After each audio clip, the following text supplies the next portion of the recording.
అమ్మ నమస్తే. నమస్కారం జయ. అమ్మ, హ్మ్. ప్రస్తుతం ఉన్న పరిస్థితుల్లో ఎంత ధైర్యాన్ని కూడ తెచ్చుకున్నా కూడా ఏదో ఒక వార్త వినటం కొంచెం కృంగుబాటు కనిపిస్తా ఉంది.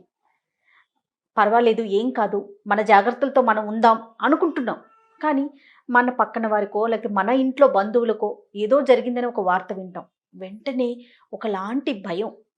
ఏంటి భగవంతుడా, ఈ పరిస్థితి ఏంటి? ఇంకా ఎన్ని రోజులు మేము ఇలా ఫేస్ చేయాలి? ఎందుకు ఇట్లా జరుగుతోంది? అసలు బయటపడే మార్గం ఉందా లేదా? ఇట్లా రకరకాల సాధారణంగా వచ్చే అనుమానాలు. అయితే మనకి పురాణాల్లో, ఇతిహాసాల్లో చాలా చక్కని మంత్రాలు, దైవనామ స్మరణకి సంబంధించిన విధి విధానాలు సూచించడం జరిగింది కదా. కొంచెం ధైర్యం కూడగట్టుకోవటానికి మనకి కానీ, మా పిల్లలకి కానీ, లేకుంటే పెద్దవారికి కానీ ఇంట్లో స్మరణ చేయటానికి ఏమన్నా ఉన్నాయమ్మా? మంత్రాలాగని మంత్రాలు అలా. ఓం శ్రీ గురుభ్యో నమః. అమ్మ, ఒక్కటి మాత్రం ప్రధానంగా చెప్పాల్సింది ఏంటంటే, మంత్రాలు అవి ఇలా చెప్పేవి కాదు. ఒకటి, గురుముఖత నేర్చుకోవాలి. అయితే ప్రస్తుత కాలంలో చాలామంది అనేక మాధ్యమాల ద్వారా, ప్రింట్ మీడియా కావచ్చు, ఎలక్ట్రానిక్ మీడియా కావచ్చు, వాటి ద్వారా ఈ మంత్రాలతో మీకు అది జరుగుతుంది, ఇది జరుగుతుంది, మంత్రోపదేశాలు చేసేస్తున్నారు. వాళ్లకు నమస్కారం పెడుతూ క్షమించమని ప్రార్థిస్తూ చెప్తున్నాను. మంత్రం అన్నది ఆ మంత్రసిద్ధి పొందినటువంటి వారి దగ్గర మాత్రమే ఉపదేశం తీసుకోవాలి. మరైతే మాకు మార్గం ఏమిటండి? వెంటనే అడిగే ప్రశ్న అదే కదా. మేము ధైర్యంగా ధైర్యంగా ఉండడానికి మార్గం ఏమిటండి అంటే, మనకి ఎప్పుడు కూడా భగవంతుణ్ణి మనం ఏమి ప్రార్థించాలంటే, నా కష్టం తీసేమని కాదు ప్రార్థించాలి, కష్టాన్ని ఎదుర్కొని జయించే మార్గం ధైర్యం ఇవ్వమని ప్రార్థించాలి. అవునమ్మా. ఇప్పుడు ఈ కష్టం తీసేయమన్నాం, ఉదాహరణకి తీసేయమంటే పోనీ దేవుడు దయతలిచి తీశాడు అనుకుందాం, కాసేపు అనుకుందాం. రేపు ఇంకో కష్టం వస్తే ఇదే పనా? కాదు కదా. అంచేత నువ్వు వచ్చినటువంటి ఆపదలు కానీ, ఇబ్బందులు కానీ, కష్టాలు కానీ జయించగలిగినటువంటి ధైర్యం నీకు ఇస్తే ఏమవుతుంది? ఎలాంటి కష్టమైనా దేన్నైనా జయిస్తాం. కనుక భగవంతుణ్ణి ప్రార్థించవలసింది మనకి మనోధైర్యం ఇచ్చి పరిస్థితులని ఎదుర్కొనేటటువంటి శక్తినివ్వమని ప్రార్థించాలి. ఇలాంటివి మనకి చాలా ఉన్నాయి. అందులో ప్రత్యేకంగా మంత్రంగా కాకుండా, మంత్రం అయితే దానికి చాలా నియమాలు ఉంటాయి. ఉపదేశం తీసుకోవాలి, అది జపించటానికి ఓ చోట కదలకుండా కూర్చోవాలి, శుచిగా ఉండాలి, చాలా ఉన్నాయి. ఇవన్నీ కూడా పాటించకుండా కూడా మనం చేయడానికి కొన్ని ఉన్నాయి. అంటే శుచి అక్కడ ప్రధానమే. అంటే స్నానం చేసి ఉండడం, మనసు కూడా ప్రశాంతంగా ఉంచుకోవడం. దానికి ప్రధానంగా ఉండవలసింది ఏమిటంటే, అనిర్వేదం హి శ్రేయోమూలం. హనుమంతుడు చెప్తాడు, నిర్వేదం పొందకపోవడమే మొట్టమొదటిది. నిర్వేదం అంటే దిగులు, బాధ, వెంటనే డిప్రెషన్ అంటున్నాం మనం.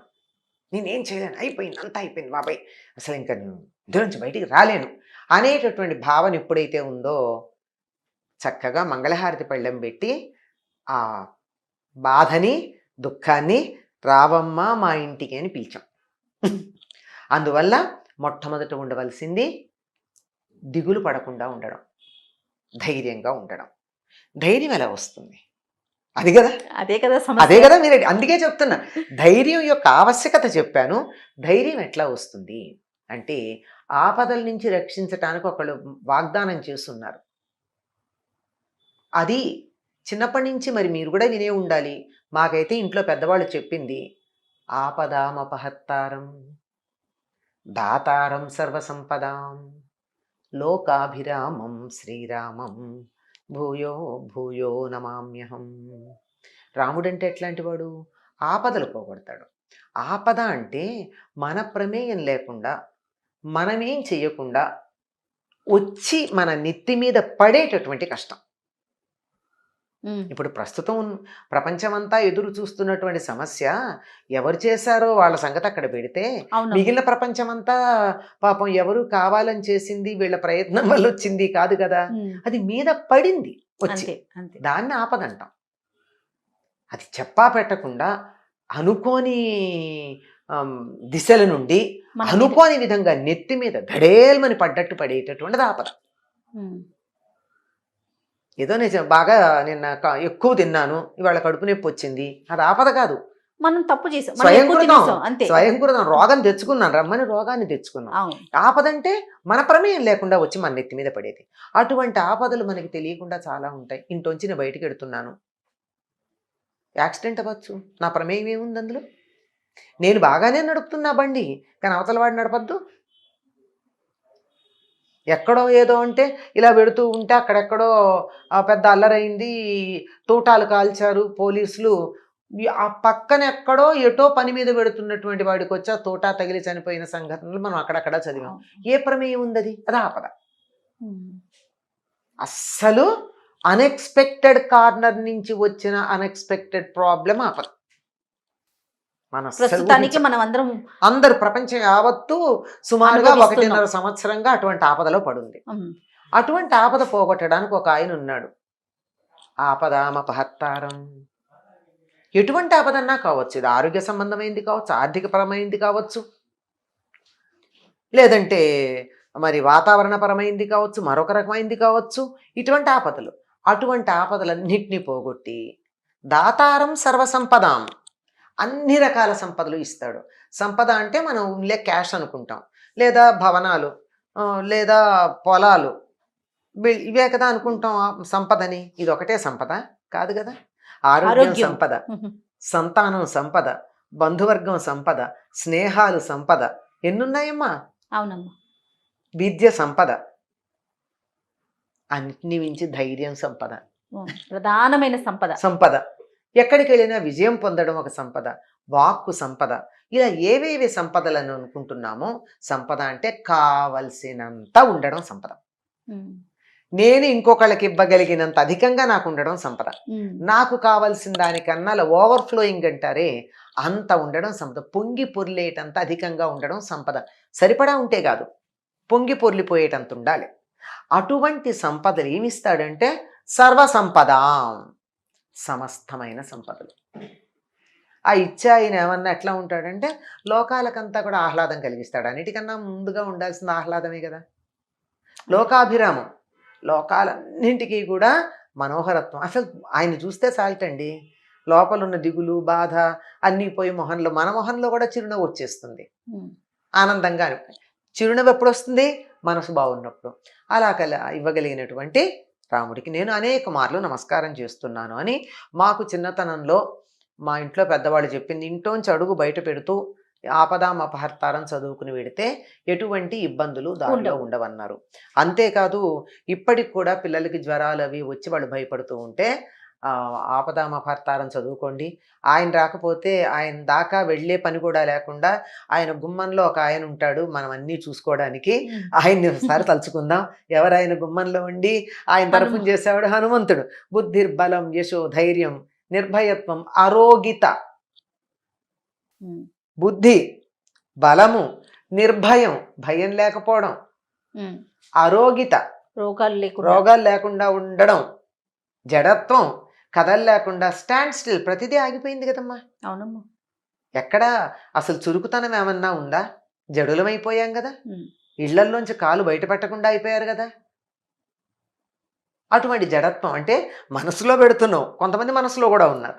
ఇట్లాంటివన్నీ కూడా అజాడ్యం, జాడ్యం పోగొట్టడం, ఇలాంటివన్నీ ఇవ్వగలిగినటువంటి ఆయన గుమ్మంలో ఉంటాడు. ఆయన్ని పిలిస్తే, రాముల వారిని పిలిస్తే, ఆయన దాకా ఎందుకమ్మా డిస్టర్బ్ చేస్తావు, నీకేం కావాలి నేను ఇస్తాను, నేను చేసేస్తాడు. ఈయన్నే తలుచుకున్నా ఈయన వస్తాడు, రాముడిని తలుచుకుని ఈయన వస్తాడు. అంచేత హనుమంతుడిని తలుచుకోండి. చిన్నప్పుడు మాకు భయం వేస్తే, జ్వరం అది వస్తే శ్రీ ఆంజనేయం, ప్రసన్నాంజనేయం, ప్రభాదివ్య కావ్యం, పెద్ద చదువుకోలేకపోయినా, మొత్తం అంతా దండకం చదవకపోయినా శ్రీ ఆంజనేయం శ్రీ ఆంజనేయం అని చదువుకోండి, భయం ఉండదు. నిజంగానే భయం పోయేది. అంటే వాళ్ళు చెప్పిన నమ్మకం ఏమిటో. ఈ రకమైనటువంటివి మనోధైర్యాన్ని ఇస్తాయి. మనోధైర్యం గనక ఉన్నట్టయితే శరీరం దానంతటదే బాగుపడుతుంది. అది కూడా చెప్తారు కదండి ఆధునిక శాస్త్రజ్ఞులు కూడా. ఏం చెప్తున్నారు? మీరు ధైర్యంగా ఉంటే చాలా వాటిని ఎదుర్కోగలరు. ఎప్పుడైతే మనోధైర్యం కోల్పోతారో, మనోధైర్యం కోల్పోగానే రకరకాల వ్యాధులు వచ్చి మీద పడతాయి. ఆది వ్యాధి రెండు వస్తాయి. ఆది అంటే మానసికమైనటువంటి వ్యాధి, వ్యాధి అంటే శరీరానికి సంబంధించింది. ఈ రెండు కూడా వచ్చి మీద పడతాయి. అందువల్ల మీరు మనోధైర్యాన్ని పెంచుకోండి. ఆ ధైర్యాన్ని, బుద్ధిని, తెలివితేటల్ని, మంచి మాటని ఇవన్నీ ఇవ్వగలిగిన హనుమాన్ తలుచుకోండి. ఇవి చదువుకుంటే ఇవి అనుకుంటే చాలండి. ఇంకా లేదు, కలిసంతరణ మంత్రం ఒకటుంది. అంటే కలియుగంలో ఎవరు ఉపదేశం చేసినా చేయకపోయినా అందరూ చదువుకోవచ్చు అని మంత్రం ఇచ్చారు, 16 అక్షరాల మంత్రాన్ని. హరే రామ హరే రామ, రామ రామ హరే హరే, హరే కృష్ణ హరే కృష్ణ, కృష్ణ కృష్ణ హరే హరే. అందులో రా ఎన్నిసార్లు ఉంది? అదొక్కటే చాలు అన్నింటి. దాని అన్ని అక్షరాలని అక్షరం అంటాం, రాని మాత్రం రా అక్షరం అనమండి, రేపం అంటాం. అదొక్కటే మొట్టమొదటి వచ్చేటటువంటి ధ్వని. అది ఇలా ఈ వోకల్ కార్డ్స్ ఏవైతే ఉన్నాయో కంఠనాళాలు ఒకదాని మీదే ఒకటి ఇలా వరపిడి చేస్తూ వస్తాయన్నమాట. అది అగ్నిబీజం. అది ఎప్పుడైతే మనం ఆ రా అన్నిసార్లు అన్నామో వెంటనే అన్ని రకాలైనటువంటివి అక్కడ అగ్నిలో పడిపోయి భస్మమైపోతాయి. కనుక ఇదనుకుంటే కూడా ఈ మహమ్మారి ముక్కులోనో గొంతులోనో ఎక్కడికన్నా పెడితే సప్తపథ దగ్గర చక్కగా పాడైపోతుంది. ఇది ఇప్పుడు అందరూ సులువుగా చెప్పుకోవచ్చు. సులువుగా నాకు మంత్రం రాదు, వీటిని ఎవరు అందరూ అనొచ్చు అని చెప్పి మనకి ఇచ్చినటువంటివి హాయిగా శ్లోక రూపంలో ఉన్నాయి. అర్థం బాగా ఉంది. ఇప్పుడు మంత్రం అంటే దాని అర్థాలు తెలియవు, బీజాక్షరాలు ఉంటాయి, చాలా ఉంటాయి. అవన్నీ ఎక్కడన్నా స్వరభేదం ఉన్నా అక్షరభేదం ఉన్నా అనుకున్న ఫలితం ఇవ్వవు. అంతవరకు పర్వాలేదు, అప్పుడప్పుడు వ్యతిరేక ఫలితం వస్తుందేమో అని భయం కూడా ఉంటుంది. అట్లాంటివి లేకుండా హాయిగా సుఖంగా ఎంత తేలిగ్గా అనొచ్చమ్మా. ఇవి తేలిగ్గా అనడానికి వీలుగా ఉన్నాయి, ప్రయోజనం ఉంది. వీటన్నిటిని మించి పెద్దవాళ్ళు ఎవరికన్నా కొంచెం ఓపిక అనుకున్నట్టయితే ఓంకారం చేయండి. ఓంకారం చేసేటప్పుట అంటే స్పష్టంగా చెయ్యాలి. ఇప్పుడు ఏమిటో రకరకాలు చెప్తున్నారు, రామంటున్నారు. ఏమో నాకు తెలియదు. అట్లా అంటే ఎట్లా ఉంటుందంటే శనగపిండి, పంచదార, నెయ్యి విడివిడిగా తలో కాస్త నోట్లో వేసుకుని మైసూర్ పాకు అనుకున్నట్టు ఉంటుంది అనిపిస్తుంది. వాటిని కలిపి పాకం వండితే కదా మైసూర్ పాకం అయ్యేది. ఆ పాకం అవ్వాలంటే కలపాలి, మంచి కలర్. అలా చేసి ఓంకారం చక్కగా అయితే నోరు తెరుస్తాం. అన్నది వచ్చేస్తుంది ఓంకారంలో మొదట. ఎలాగో ఒక్కసారి అమ్మ మా కోసం.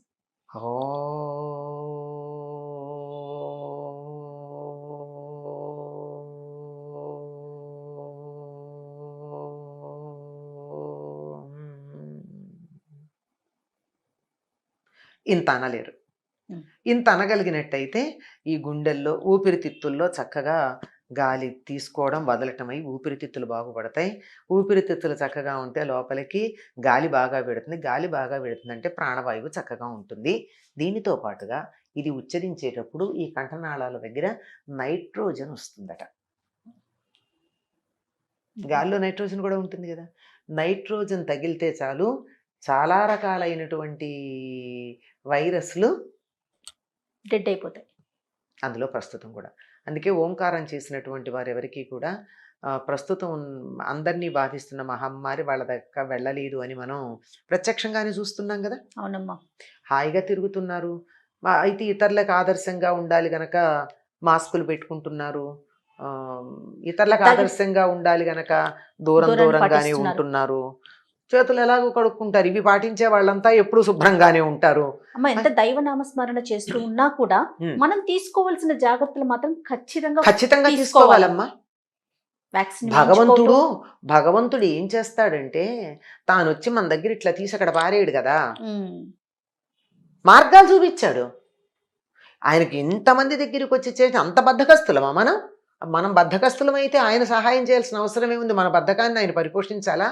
అక్కర్లేదు కదా, తప్పు కదా మరి. అదే మరి. అందువల్ల అన్ని నియమాలు పాటించాలమ్మా. అందులో ఈ విసూచిక గురించి చెప్తారు. వాసిష్ఠ రామాయణం, యోగ వాసిష్టం అన్న పేరుతో వశిష్ఠుడు రాముల వారికి చేసినటువంటి బోధ అన్నమాట. అందులో ఉత్పత్తి ప్రకరణంలో 69వ సర్గలో విసూచిక మహామారి అనేటటువంటి దాని గురించి చెప్పడం జరిగింది.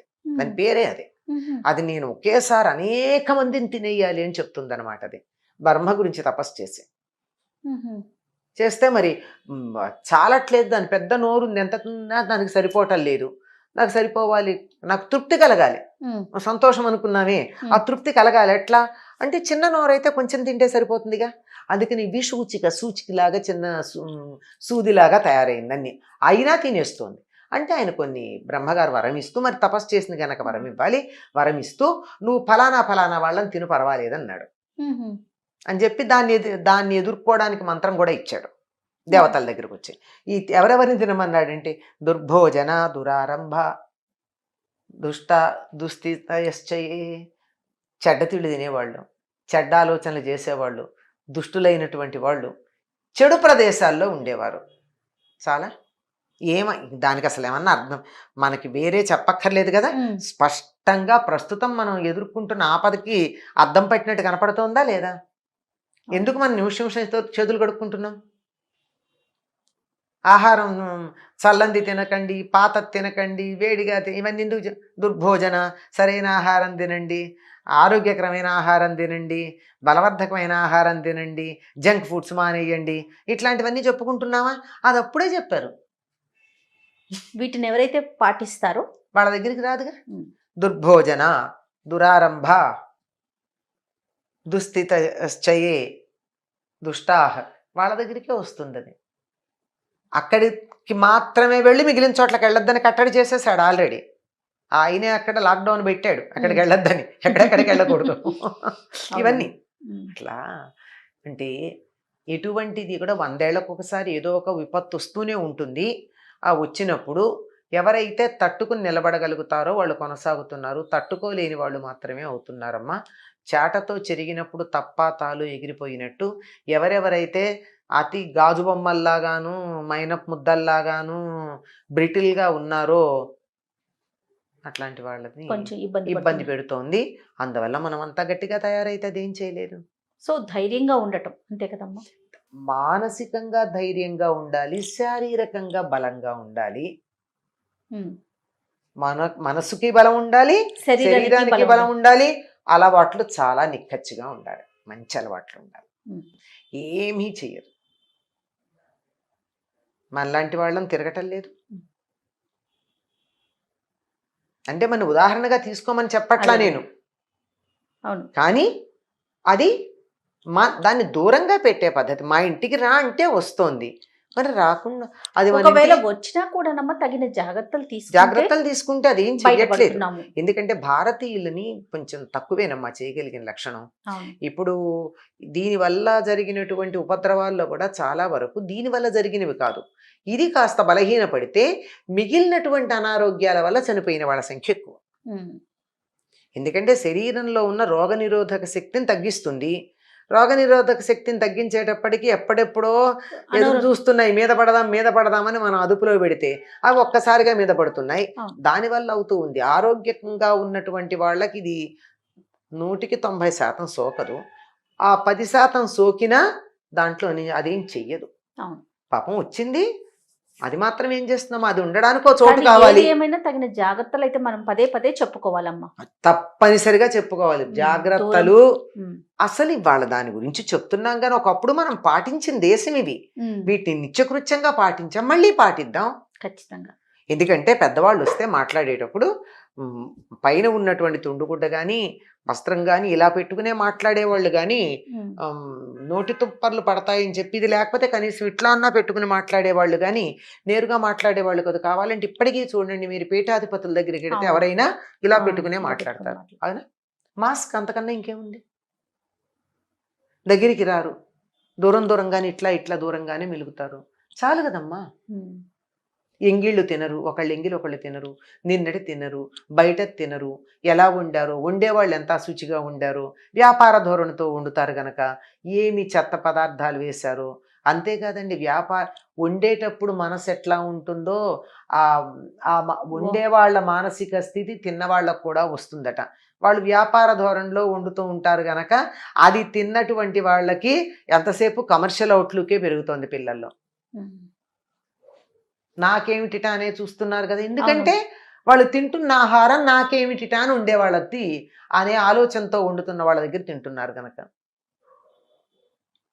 దీని గురించి ఇంకొక వీడియో చేద్దాం ఖచ్చితంగా. వండేవారి మనస్తత్వం వంట మీద ఎంతవరకు ఆధారపడి ఉంటుంది? చాలా ఉంటుంది. రైట్ అమ్మ. ఇప్పుడు సో ప్రస్తుతానికి మనకున్న పరిస్థితులను బట్టి ధైర్యంగా ఉండటం, దైవనామస్మరణ చేసుకోవటం, తగిన జాగ్రత్తలు తీసుకోవటం అంతే. దైవం ఎప్పుడూ కూడా మనకి సరైన ధర్మ మార్గంలో ఉండే వాళ్ళని దైవం రక్షిస్తాడమ్మా. అంచేత భగవంతుడు మనని రక్షిస్తున్నాడు గనకి ఇంత జనాభాలో మనకి ఇంతమంది కొంత నష్టపోయాం. తక్కువే నష్టపోయాం అనుకోవాలి. ప్రపంచంతో పోలిక లెక్కలు గనక చూసినట్టయితే మన దేశంలో జరిగినటువంటి నష్టం ఆర్థికంగా ఇతర విధాలుగా వ్యక్తుల యొక్క దుస్వభావాల వల్ల జరిగినవే తప్ప ఆ వచ్చినటువంటి దాని వల్ల ప్రమాదం వల్ల జరిగిన నష్టం కన్నా వ్యక్తుల వల్ల జరిగిన నష్టం ఎక్కువ. అలాగేనమ్మా. ఉమ్. సో ధైర్యంగా ఉండే ప్రయత్నం చేద్దాం. తగిన ధైర్యంగా జాగ్రత్త ఉందాం ఉందాం. ఉందాం అలాగే. మనకి వెన్ను దన్ను ధైర్యం మన దైవం మనకుండనే ఉన్నాడు. నమస్తే అమ్మా. ఈ వీడియో కనుక మీకు నచ్చినట్లయితే లైక్ చేయండి, షేర్ చేయండి. మరిన్ని ఇంట్రెస్టింగ్ వీడియోస్ కోసం మా ఛానల్ని సబ్స్క్రైబ్ చేసుకోండి.